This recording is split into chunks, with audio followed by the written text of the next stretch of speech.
everyone, welcome back. Stacker here. In today's numismatic news and information for the 18th day of April 2023, I'd like to welcome you over to a bullion dealer where we can check out the spot prices, the inventory, and the premiums on those American Silver Eagles. But before that, two things I'd like to do is give a huge shout out and a big thank you to all of our channel members. Really appreciate all y'all's support, and you can join for $1.99 per month. That's less than 7 cents a day. Now, also, I'd like to welcome you to join us this morning at Coffee and Coin Talk with Stacker. That's 9 a.m. Eastern, 6 a.m. on the West Coast. Now, over here to the bullion dealer. Looks like gold is up 8.36 to 2016.34. Silver's up 11 cents to 25.41. Platinum up 11.67 to 10.77.66. Pick up sticks. Palladium up 45.92 to 16.60.73. And isn't that interesting? That's the most volatile metal on the precious metals list here. We were above $1,500. Now we're at $1,660. That's incredible. Platinum above 1,000 at 1077. Silver's still above 25. And look at that. Gold still hanging tough above that $2,000 mark. And we are still on a pre-sale for the American Silver Eagles. And look at that. $49.37 for a credit card PayPal payment for a quantity of 1 through 19. You're looking at a $23.96 premium on those American Silver Eagles. And let's head over here to the United States Mint. This is a bullion sales page. And, well, will we see those premiums come down on those American Silver Eagles? Probably not, especially if the mint is not going to be producing or minting or striking any more American Silver Eagles. We do know for a fact that the bullion dealer that we just looked at took, delivery around April 12th. And that was about 6 days ago, almost a week now. And we haven't seen any kind of movement, no new numbers to tell here on the American Eagle sales totals by month. So we're still at 450,000. So that's interesting, isn't it? Now, over here to Financial Times, there's an article by Sam Lerner. It's an opinion about the U.S. economy, and it's about the penny. It says, not a penny more. The time to abolish the U.S. coin has come. And I think this is an English United Kingdom paper. The denomination costs more to produce than it ever has, and public opinion is shifting, all right? And there it is. That's the montage, dreams time, yada, yada. Now, here we go. They pile up in drawers. They're taken or left on a whim at store counters. Vending machines and parking meters won't accept them. And last year, they cost the U.S. Treasury $100 million more to produce than they are worth. Despite all this, the penny, America's copper-plated 1-cent coin, persists. For decades, U.S. lawmakers, journalists, and penny jar owners have debated whether the coin's declining value justifies its continued production. All the while, it gets less valuable with each passing year. Inflation has hit it from both sides. Production and distribution costs have gone up, while the actual utility of the coin has gone down. Yeah, where to use a penny, folks, right? Take a penny, give a penny, right? And those things. Now, while the volume, and haven't you ever found a wheat penny in those, give a penny, take a penny? I know I have.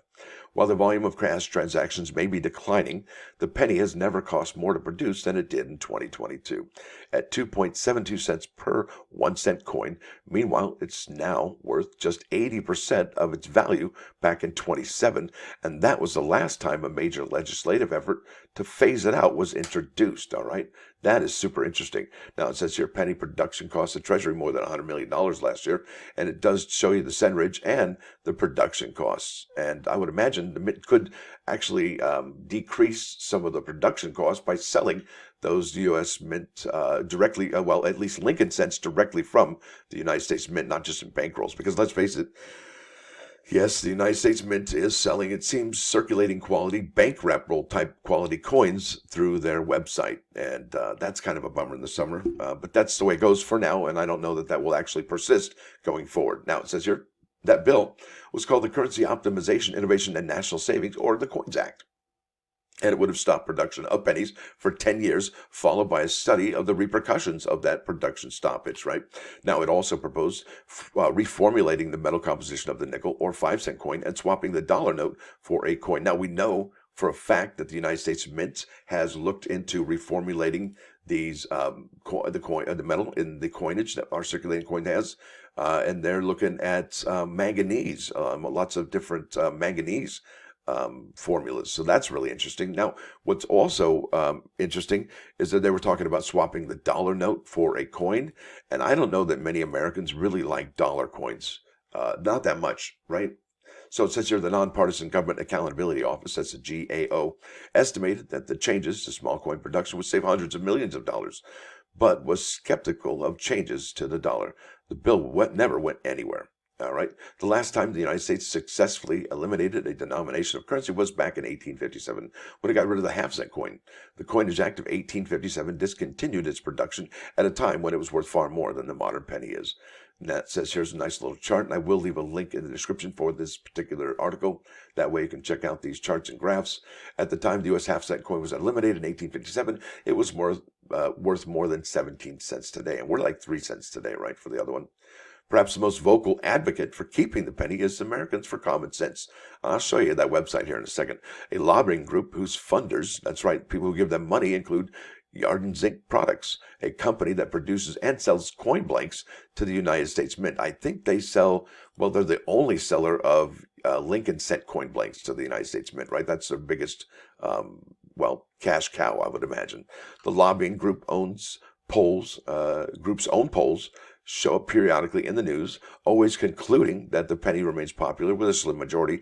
In 2006, the group arranged for entertainer Kevin Federline, or K-Fed, to show up in Times Square wearing an Abraham Lincoln mask and to declare that he was feeling good about the penny. Just seems like an odd pairing right there to push the penny, but that's all right. The main argument put forth by penny defenders is that eliminating the coin will result in business rounding up prices, costing Americans more on their purchases, particularly those who are lower income and more likely to be using cash. Now, I imagine if they rounded up to the nearest nickel or whatever, that might cost you a few bucks a year, right? So a few bucks a year from every person in the United States, well, that's probably billions of dollars. Missing from this argument is a convincing explanation as to why prices would go up more frequently than down. If rounding to the nearest nickel, the pre-tax price of many consumer goods does end with 99 cents, suggesting a roundup, but due to another unfortunate American monetary custom, sales tax is not included in most sticker prices. That means the final prices are no more likely to end up being more expensive than less. An academic study of 200,000 convenience stores also concluded that rounding would not negatively affect consumers. Now, who conducted that study, right? There's a lot of questions. Now, any bill eliminating the penny should look to Canada for guidance, which just celebrated its 10th anniversary of being penniless. Before it was eliminated, the 1 cent coin was costing the Canadian government an absurd 1.6 cents to produce and distribute. It remains legal tender, and federal rounding guidelines for businesses were issued along with the bill. So a lot of changes need to happen if they do get rid of that, and it's absurd, right? So some suggest that any savings from eliminating pennies would be offset by an increase of use of nickels, which the Treasury produces at an even greater loss. That's absolutely right. A topic for another day. For each roundup involving an extra nickel, there would be another that eliminates a nickel in favor of a dime. Counterintuitively, rounding all prices to the nearest 5 cents would involve the same number of nickels as we use today. But let's face it, the nickel, all that copper and nickel in there, and those are e-metals, right? Those are part of the green movement metals, and let's face it, the nickel being a really, just a big coin for a low denomination. Well, I mean, as you can see, it's going to be very expensive to do that. Now let's keep on keeping on. I did show you this. Now this is from the article we just read here. This is Americans for Common Sense. ACC conducts research and provides information to Congress and the executive branch on the value and benefits of the penny. Now, they posted something recently on April 5th. Its vital role of cash remains as digital payments increase. And we are on the precipice of a digital currency, folks.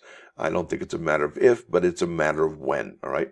Now, it's a pretty short article, and I'm just going to read here just a couple short sentences. Cash is still vitally important even as society's transition toward digital payments accelerates, according to the Royal Canadian Mint President Marie LeMay. Absolutely. And this is from, obviously a Canadian perspective, but they already, let me just read it. During the COVID-19 pandemic, as businesses closed their physical doors and consumers shifted their buying online, there was an immediate and dramatic impact on coin demand. LeMay noted recently that coin demand is starting to resurge. The question we still need to answer is how far it will rise.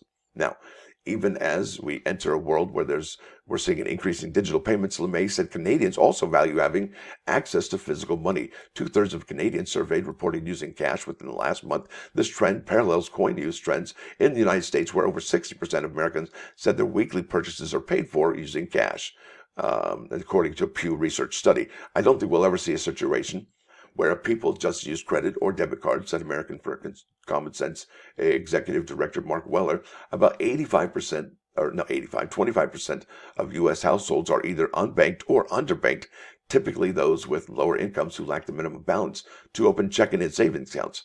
Transitioning to solely digital payments and credit cards will only limit the places where disadvantaged individuals, people in rural communities, and communities of color can access goods and services. And really, I think if people are unbanked or underbanked because they have low incomes or lack of minimum balance, look, if they give you a digital ID, they don't care about your minimum balance anymore.